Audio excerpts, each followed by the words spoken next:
Episode number 70. This episode is brought to you by our Career Kickstart program, where we help working mums who are feeling stuck, overwhelmed and frustrated to take the next best step in their career. Figuring out your next career move can be tough, and when you add motherhood into the mix, well, things can get really complicated.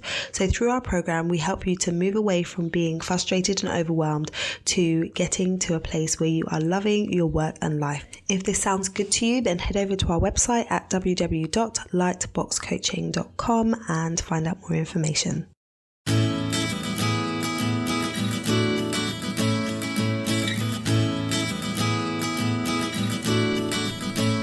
Hi, you're listening to the Careers Beyond Motherhood podcast with your host, Janine Esbrand. I'm here to help working mums like you to thrive in your careers and in motherhood. I share tips, strategies and inspirational conversations with awesome women to help reduce the struggle in your juggle. Time for a day, Mummy. Hello and welcome to the show. How are you doing? I hope you are well. As you can probably hear, I am feeling much better than I did in the last episode where I had tonsillitis. So it is great to be with you here today, especially because this is our 70th episode. 70. I am shocked that we've made it this far. There have been plenty of ups and downs as it came to the podcast production and getting it out there on a consistent basis. And so if you are a long-time listener or a new listener, I appreciate you. Thank you for tuning in. Thank you for sharing. Thank you for feeding back. It's just such an amazing opportunity, privilege to be able to speak to you and show up in your headphones on a regular basis and have you spend some time with me. So I do not take it lightly. I thank you from the bottom of my heart for being a listener of this show. So I'm really excited to continue on with our career change series. We have been covering lots of different things in this series and I've been speaking to amazing guests and I love it. But one of the obstacles for people who are wanting to make a career change is feeling like they don't have the necessary experience to move in a new direction. Many people feel like they need to retrain. They feel like they don't have enough expertise in a new area and that keeps them where they are. That keeps them feeling like they have to continue doing what they've always done. And I read a statistic today that I really wanted to share with you. It was from some research that was done by the Lean In organization.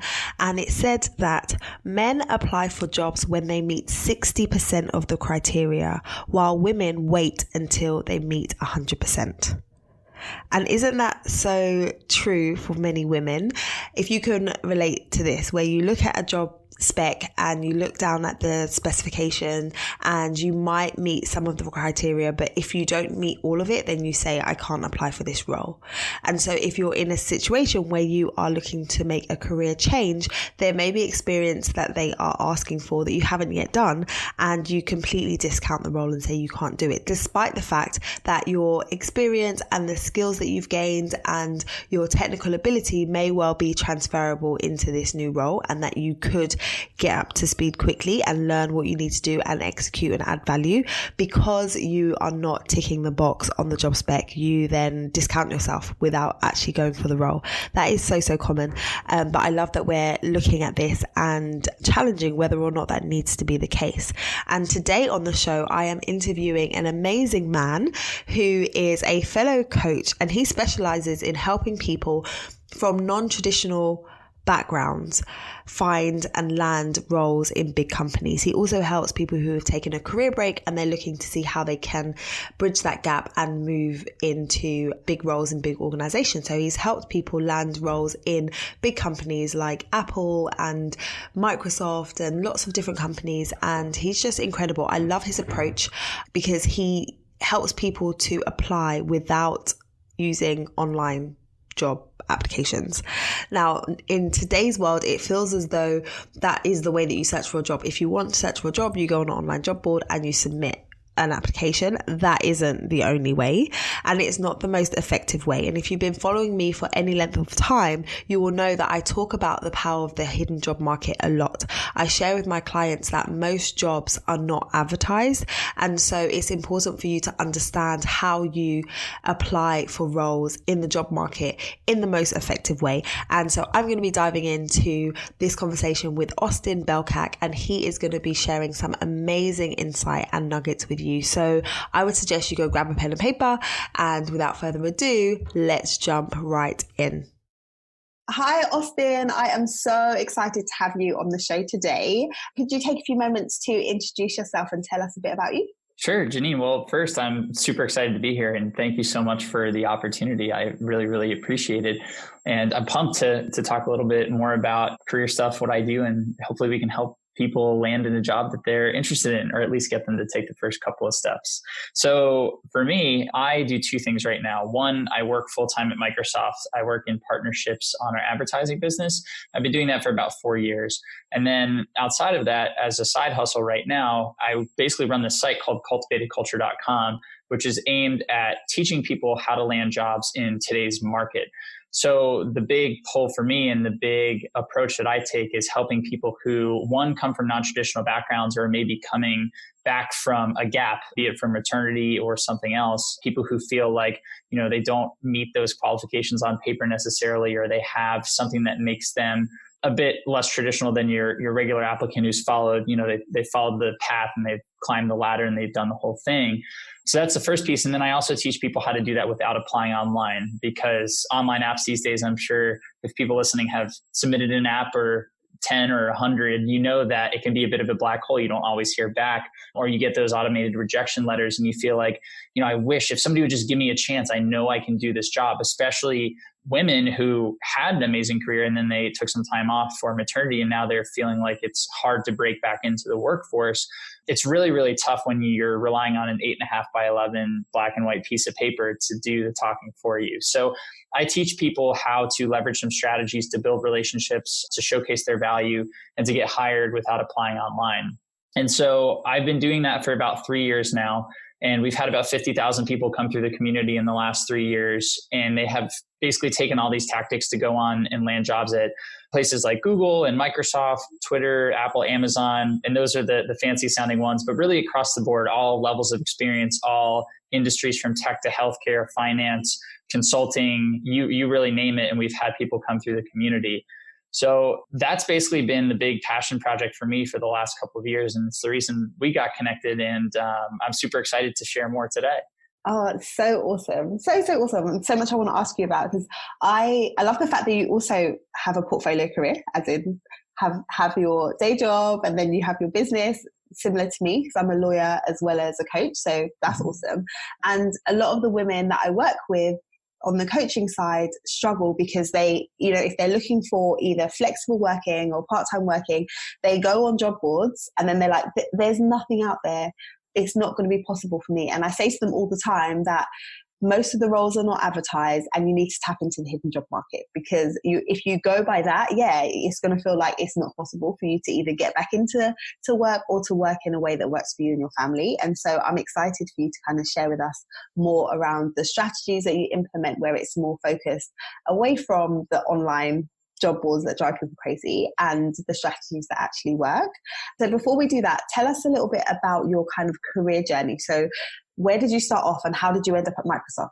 Sure. Yeah. So I am 28 right now as we're recording this, and I graduated from college in the US about, God, I can't even remember now. It's back in 2013. It's been too many years at this point, but I'm sure people will make fun of me who are listening. They're like, he's a young gun. But so I graduated in 2013 and I had this degree in biology.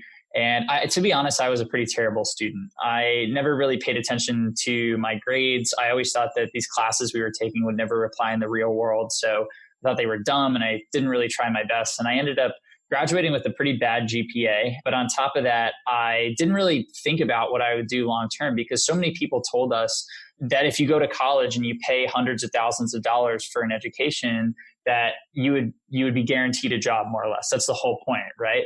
And so I thought, that's what everybody's told me since the moment I sort of stepped onto school grounds back when I was a little kid. And they're always like, get good grades and you'll be fine. And that was the narrative. And so that's what I assumed. And I guess I failed myself and other people in that I didn't get good grades, but I assumed that because I got this degree, I'd be able to at least get an entry-level job somewhere. And that turned out to not really be the case. But really what happened was before I sort of experienced that, my first job was just given to me by my roommate's dad. He just kind of plopped it in my lap. And I didn't apply anywhere else. I was just happy to have had this job offer before my senior year of college started. I didn't think of cost of living. I didn't think of, what the job even entailed or anything.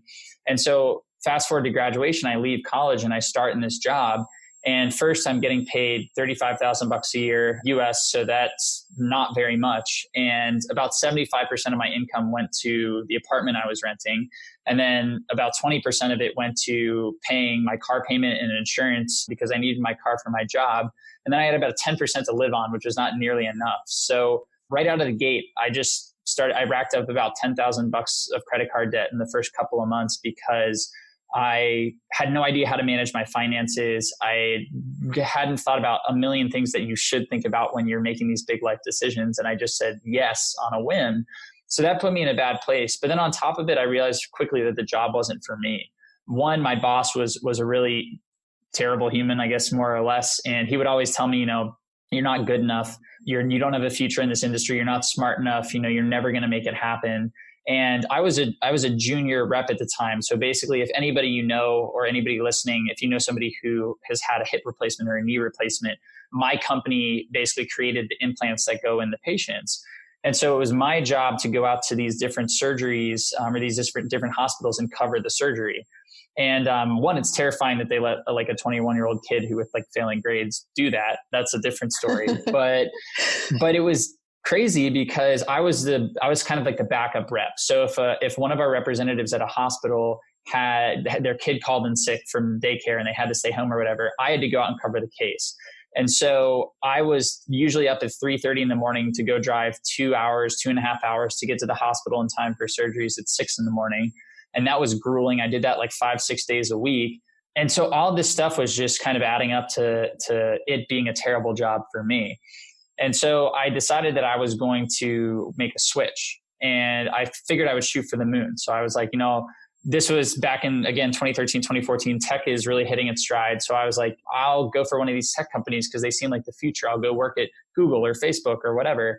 So I went to all the people I normally go to for advice, right? I went to my parents, I went to my friends, I went to career counselors at my university. I looked online and they all said the same thing: tweak your resume, tweak your cover letter, apply online, rinse and repeat. It's a numbers game. Eventually something will stick. You'll get that job. So that's what I did. And I started with the Googles of the world. And I don't think they've ever sent a rejection letter faster than when I first applied.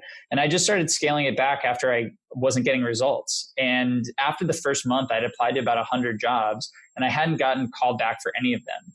And I thought that was crazy and frustrating. So I went back to the same people and I said, I'm doing what you said. I'm taking your advice. Why is nothing happening? And the response was the same from all of them still, keep applying, keep doing what we told you to do, something will work out. So I figured, all right, I'll double down for another month. So I applied to 200 jobs the next month and I got the same result. I got maybe 1 or 2 interviews that turned out to be immediate rejections when we got on the phone, and I got pity interviews from family friends, but there was no rhyme or reason and nobody was willing to take a chance on me. And I was really, really frustrated.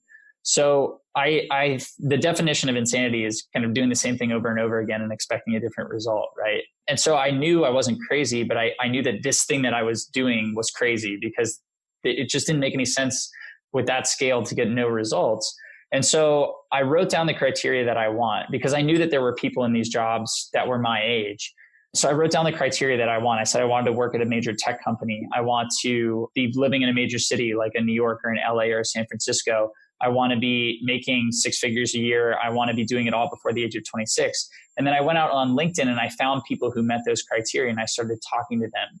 And basically, those conversations really opened up my eyes to the fact that this online application system is just so broken and so crazy. And if you really want to get in the door, the 2 major things I learned from them were, 1, you have to get a referral. And you don't have to know that person yet. It could be somebody that you haven't met before, that you build a relationship with, but getting a referral is critical. And the second piece is finding creative ways to showcase your value. So for anybody listening, if you've ever said, I wish somebody would give me a chance, or I can do this job, if somebody would just recognize my talent, this is sort of the call to action there, finding a way to not just rely on your resume or a bullet to showcase your value, but actually showing somebody what you're capable of through some sort of deliverable or project. And so I kind of married those two concepts and just began getting out there and networking and building relationships with as many people as I could at these different companies and refining the process, understanding what companies wanted at every stage. And essentially I developed a system through that. And by the end of it, it led to interviews and offers from Google and Microsoft and Twitter. And I ended up accepting the job at Microsoft, which is where I've been ever since. But really it came down to completely ditching the old approach that 75% of people do out there according to the data, and really focusing in on the relationship building, getting that referral, finding creative ways to showcase my value, and then driving that home. Oh, I love it. I love it, love it, love it. That is so good because I've experienced it myself where when I was trying to apply to go to get a placement at a law firm, like in the UK, you have to do a 2-year placement in order for you to qualify as a lawyer. I was doing the applications again and again and again and again. And I was getting rejection after rejection. And it wasn't until someone who was a lawyer looked at my application and literally tore it to shreds that I understood where I was going wrong. So oftentimes it's so easy to say, oh yeah, just do a resume and just apply. But if no one shows you how you're actually supposed to put it together and what's actually supposed to be on there, then you're going to keep getting rejections. And then also, if no one tells you that actually this process is wrong, then you're going to keep doing it and getting it wrong. So I love that you were like, hold on a minute, even though everyone else is saying this, it's clearly not working. So I'm going to find my own way and start reaching out to people that actually know how to get to where I want to get to. That is absolutely brilliant. So when you work with people now to kind of show them your process, do you encounter kind of any resistance from people where they're like, hold on a minute, this is weird. I'm not going to just start reaching out to strangers on LinkedIn. I think I'll just stick with the applications. Do you ever get that response? All the time. That's the most common. I don't know if it's an objection, but maybe concern, I would say with a lot of the people that I work with. And I totally get it because I was the same way. I didn't send my first cold email until I was sort of deep into my process. And I had sent all these applications out. And I remember finally getting one of the 2 interviews that I got from those applications. And I had the phone screen and I thought it went really well. And I was like, finally, this could be it. And then a couple of days later, I got a call from the recruiter. I was driving home from the hospital and same thing, sorry, we're going with other people who have more experience. And I just remember that at that moment, I just kind of lost it. And I pulled over to the side of the road and I was frustrated. I'm crying in my car. I'm pounding my steering wheel. And I'm like, what the heck is so wrong with me that nobody is willing to take a chance? I just don't understand. There's no feedback. There's no anything. And at that moment, I was like, you know what? Forget it. I'm just going to do anything and everything. I'm going to leave no stone unturned. I want to be able to say that for these jobs, I did everything that I possibly could from my side. I don't want to leave it in other people's hands. And so I started sending emails and I was like, I don't care if I don't get a reply. I don't care if, and honestly, a lot of the stuff that we make up in our heads, right, is I don't want to annoy this person. I don't want to bother them. I don't want to be blackballed. I don't want them to be angry with me. And in our heads, they seem like very valid concerns. And I felt the same ones. And in this moment of anger, I was like, you know what, forget it. If that happens, I don't even care because nothing else is working. Now, what I don't want for my clients and the people that I talk to and the people listening, I don't want you to have to get to that point to realize that it's okay. And so, but for me, it was terrifying too. And it took me getting to that point to actually send those emails. So what I found is that a lot of people have been where you are in their own careers. And so what I love to have people do is go out and find somebody who's sort of already traveled the path that you want to go down. And so for me, I look for people who got into these tech companies from a non-traditional background. It didn't have to be from healthcare, but it could have been from really any background that didn't line up with what these companies were looking for on paper. And I would ask them, hey, how'd you do this? What advice do you have? What action should I be taking, et cetera? And I would build relationships with them. And for people listening, it could be women who've successfully navigated the transition back to the workforce post maternity or whatever it is, taking time off for anything, to be with family or for something that happened in your life, whatever it is. If you can go find other people who have done that, and potentially, I mean, the more boxes you can check in terms of similarities, if they've been through that experience, but then they also work in the same industry, maybe at the same company you're looking for, that person's just going to be in a better position to give you good info. But when people think about it, they take a step back and they say, oh, other people have been through this and they're probably willing to share their experience. It makes it a little less scary. And then really after that, it's just about, jumping off the cliff, if you will. So sending just one email at a time. But once you get that first response, and once that first person says, Janine, I'd love to hop on the phone with you. I've been through this myself and I know how frustrating it can be and I know how hard it is. Let's talk through it. Then I feel like that weight really just melts away and you're like, oh my God, people are willing to help. And then you start sending more emails and you start having more conversations and it builds up from there. But really it's about that one moment. It's about having the courage to press send once and then press send twice and then just keep showing up until somebody gets back to you. And I think that if people are willing to take that chance, I think they'd be surprised at how quickly somebody gets back to them, but also how many people are willing to step in and have that conversation and kind of reach out their hand to help pull you up. Yeah, absolutely. And I've experienced that myself, and I've told clients to take this kind of action, and I call them informational interviews. And one of the things that I say is that people like to talk about themselves. So where you're thinking like, oh, like I don't want to bother this person, if you're asking from a place of not like, oh, you're not saying, oh, can you help me get a job? At this point, you're saying, I just want to hear more about your experience. Then people are likely to be like, yeah, sure, I'll talk about my experience.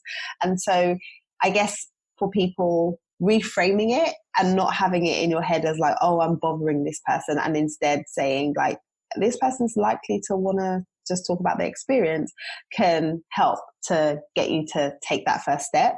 But it's also good to know kind of the results that can come from that, like you shared. So when people kind of have those conversations, how do you move from having those conversations to then a referral? So you mentioned before that referral is kind of the best way. And even if you're not that close with that person, but you've built some kind of relationship with them, how does that typically happen? Yeah. And I actually just want to touch on something that you just talked about, which is so important. The biggest, I guess, complaint or piece of feedback I get when people go out there and do this is they say, hey, I'm reaching out to everybody and nobody's replying. And then I say, well, can you send me an example? And it's exactly what you said not to do. It's, hey, I saw that you work for this company and I want a job there. Can you help? Hey, here's my resume. Will you review it? Yeah. And it's like you're emailing a total stranger and you're making this massive ask, right? Like a job referral is huge. It reflects on the person referring you. And reviewing a resume takes time, especially for people who don't do it a lot. They have to go in and read through the whole thing. And so you're coming out of nowhere and you're the stranger and you're making this massive ask. Whereas if you do a little bit of research about the other person, you frame it up you make it about them and you frame it up about their experience and how impressive they are, people are much more likely to get on the phone with you. And I always reframe it for the person who I'm talking to. And I say, well, listen, who would you rather hear from? Person A, who's like, hey, you work at this company, I'd love to get a job. Or person B that says, hey, I saw that you took a couple of years off for maternity, or I saw that you took a couple of years off for this, and now you've made it back into the industry. And not only have you made it back, but you got promoted. Congratulations on the recent position. I'm so impressed by your background, and I'd love to hear more about your journey and how you navigated that transition from being a mother on maternity leave back into the workforce. And I'd love to just ask you a few questions. And like, who would you reply to? The person who's like, I need a job, or the person who made the outreach about you and asked you about you and actually they showed that they did their research about your background and what you've been through?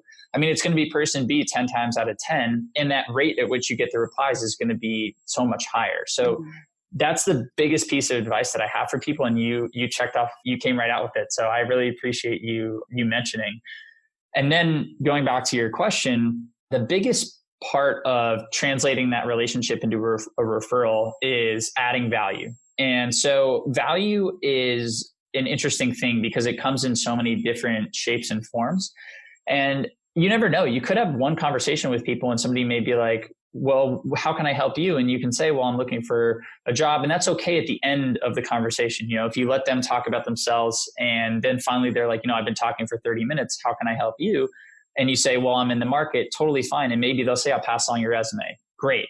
That doesn't always happen though. So what I like to do is a couple things. One, I like to try and dig into their team and their role and how that fits into the company's overarching strategy. So before I reach out to people, I typically try to zone in on about 10 to 15 companies. And then I try to do deep research on each one. I want to understand where they are. Is the company doing well? Is it doing poorly? What are their goals and initiatives for the next 6 to 12 months? Are they overcoming specific challenges? If so, what are the challenges? Are they driving against things that are working well? If so, what are those things? And then when I'm on the phone with the person, I try to leverage some of that research and say, hey, I read that you guys are dealing with this challenge. How is that impacting your team? And what projects is your team focusing on to sort of do something about it? And then I continue to ask follow-up questions to get some information about how their team and how this role might potentially plug into that greater strategy. And then on top of that, I always ask for advice. I try to get a piece of actionable advice. And it could be like, hey, go read this book or take this course or reach out to this person or do this thing. And the combination of both gives me a window for a follow-up no matter what. So after the call, I can do one of two things. One, if I didn't get much out of them in terms of the company and the team, because not everybody's going to be willing to share all this info, then I try to leverage the piece of advice and I go read the book, I go take the course, I go do the action. And then I report back and I say, hey, Janine, thank you so much for recommending Becoming. Like Michelle Obama's story was amazing. And I specifically love X, Y, and Z things. Or I don't know if somebody would be recommending Becoming versus another book, but I'm reading it right now. So that's why it was so good. It's amazing. And I got to go see her when she was here in London. Oh, you did? On the tour. Yeah, it's incredible. My wife went to see her when she was in New York, and Sarah Jessica Parker was the moderator asking the questions. Yeah, it was so cool that the two of them were up there. And it was a great ladies' night with my wife and her mom. But yeah, I'd say I love this specific thing and this specific thing, and I'm actually going to go take action on those. What would you recommend next? And so that way, one, I've showed, because most people, they ask for advice, but most people don't really take it. Or if they do, they don't follow up. And so if you're the person who takes it and follows up, you show the other person, hey, I listened to what you had to say and I took action on it. And now that's going to build a little bit more trust in the relationship. That person's going to think, oh, you're the kind of person who actually listens to me and actually takes my advice. And like you said, people love to be heard. They love to talk about themselves, what they've done, and they'd love to know that other people actually internalize that. So that's one piece. The second one is what I call a value validation project. So it's kind of what I talked about before, but finding a way to showcase your value outside of just a resume or outside an interview answer. So, if you want a job in sales, maybe go mock up a pitch deck and show how well you know the product and how you would pitch it if you were hired. If you want a job in marketing, maybe go do a competitive analysis about the company and then come up with 2 solutions for how they could capitalize on what you found or fill those gaps, and then say, hey, I have 3 more solutions if you want to talk about it in an interview. If you want a job in data analytics, maybe go survey their customers, the company's customers, or go look at social media and gather some data and then see what the data says and tell a story based off of that. Hey, your customers are complaining about this one thing and it doesn't seem like you're addressing it. Here's a way that you could potentially address it. And so now everybody else out there is relying on their resume and they're saying, hey, I deserve this job, or I'd be good at this job because of this thing I did at the past. And you're saying, hey, I'd be really good at this job because I just showed you that I'd be really good at this job. I did what you'd hired me to do. And when you do that, you show the person that you're talking to and anybody else that you interact with exactly what you bring to the table. And that's so much more powerful than a bullet on a resume or a line in a cover letter. Oh, it's amazing. It's so amazing because for so many reasons, I've got so many light bulbs going on in my head right now, because one of the things for a hiring manager is I'm taking a risk on this person. So they can come in, I can look at their resume or their CV, I can interview them, but I don't know whether or not they can do the job and whether they're going to do it well until they start. And by that point, I've already paid money to a recruiter, I'm investing money in training them. But if you have someone who's showing you before what their work ethic is like and what they can do, that's gold. So if you see that, you're so much more likely to say yes, because not many people do that.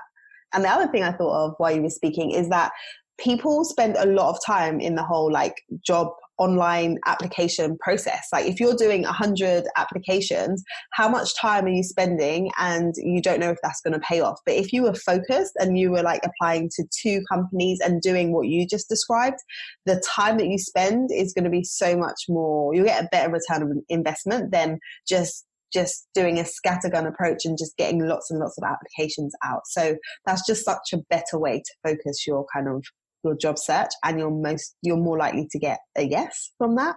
So yeah, that's brilliant. Totally. And I mean, I love the way that you put it. Like the job search is essentially a sales process, and I'm a salesperson that's what I moved into and have been. So it makes sense to me. And that's where a lot of this stuff stemmed from. But if you think about it, the online ad process is sort of like the spam emails you get in your inbox, or like the direct mail stuff that you throw out immediately. It's not tailored to you. It's not personalized. It doesn't speak to you specifically or what you need. It's just kind of spam. And so you throw out that mailer that came in the post, or you delete that spam email.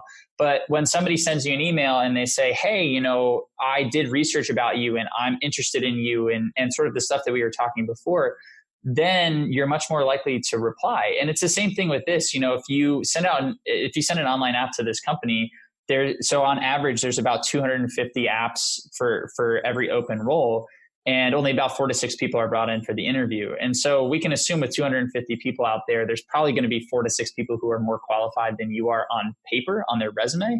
But if you take the time to show the company exactly why you're the person for the role, and you get it in front of them and you show them that you cared and you rolled up your sleeves and you did all this effort, like you said, it makes it so much easier for that person to basically like support that risk, or say like, yes, I'm willing to take a chance on this person because they're not just a resume. They put together this whole pitch deck.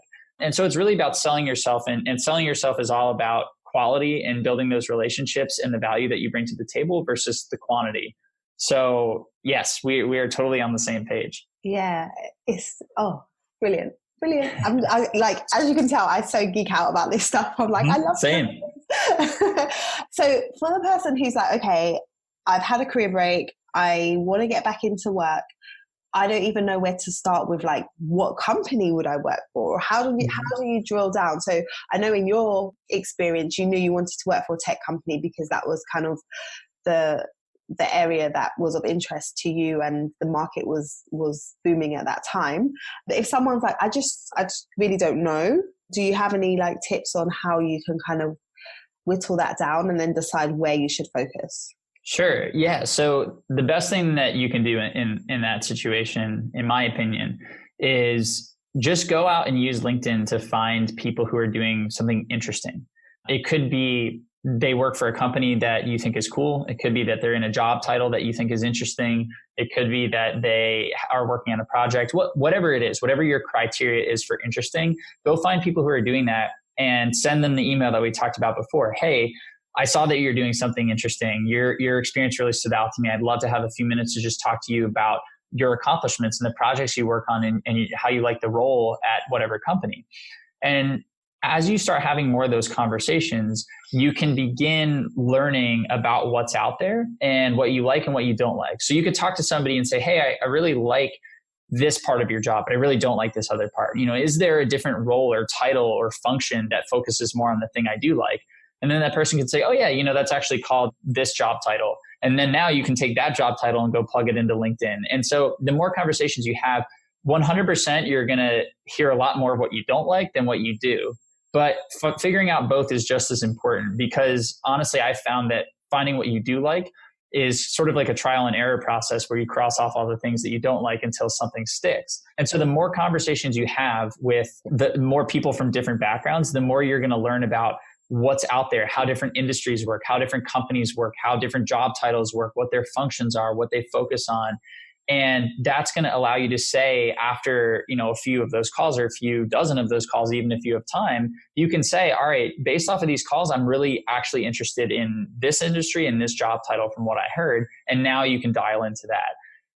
On the plus side too, now you've gotten used to reaching out to people and having conversations. And truly, when you're doing that kind of outreach to figure out what you want, you're not really asking for a job. So I find it helpful as a starting point because you're not like, hey, I really need this job. You're like, I'm just out here trying to learn more.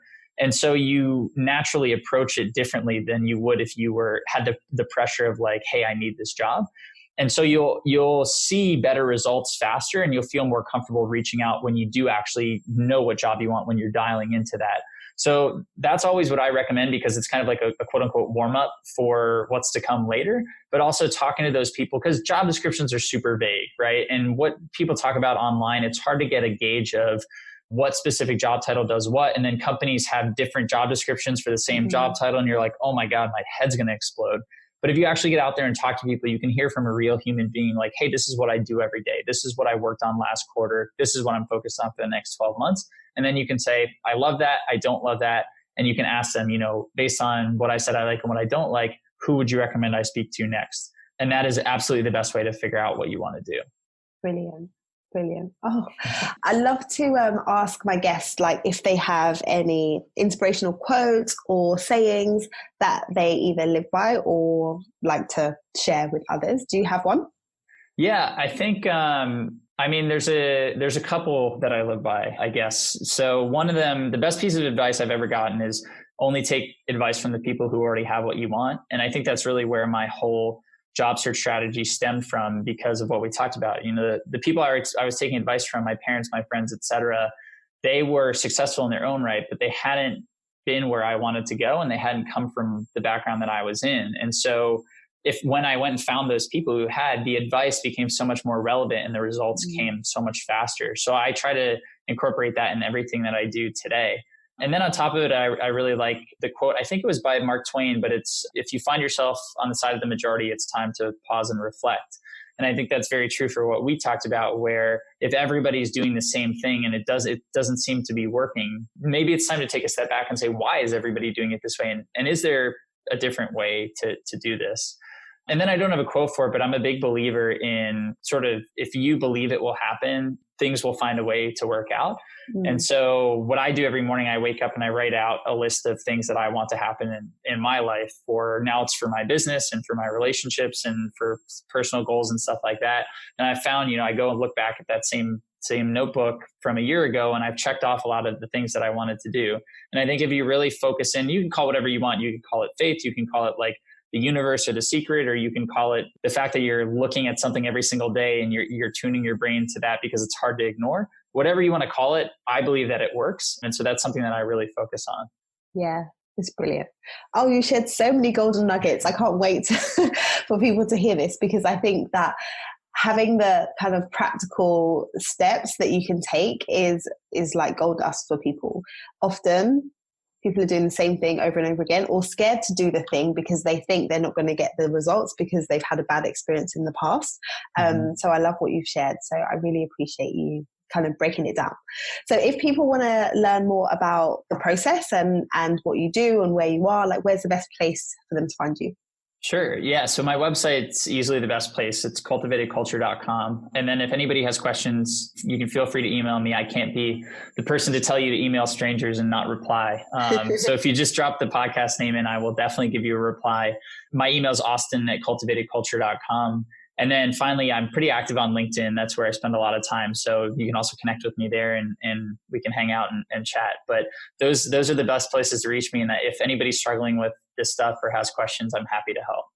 Awesome. Thank you so much. So I'm going to put all of those links in the show notes. So ladies, if you are struggling with this stage of your application process, then you should definitely go and check out Austin and his work. Thank you for sharing with us. It's been awesome having you. Thanks so much, Janine. I really appreciate it. Wasn't that just so insightful? I loved all that Austin had to share. It is so easy to look at things in one way. And I love what he said about changing perspective and looking for advice from people who have actually been where you're trying to get to, as opposed to listening to the generic advice that everybody shares.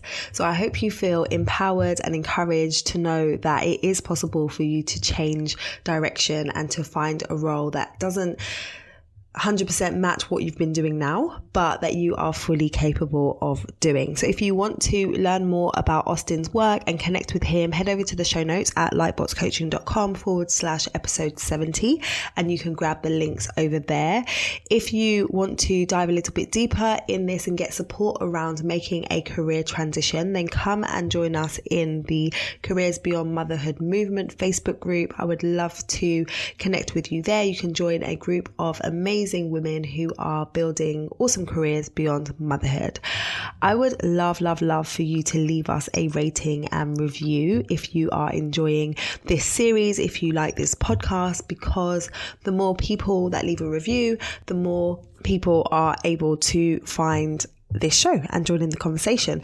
And it's actually through a review that Austin came on the show. He left me a review for the podcast and thanked me for some insight that I had shared on one of the episodes, and I looked him up, I saw what he was doing, and then I invited him to come join us on the show. Had he not taken the time to leave a review, then he wouldn't have been sharing all of the awesomeness that he shared on today's podcast. All right, that's all from me today. I will speak to you very, very soon. Until then, look after you and look after your baby.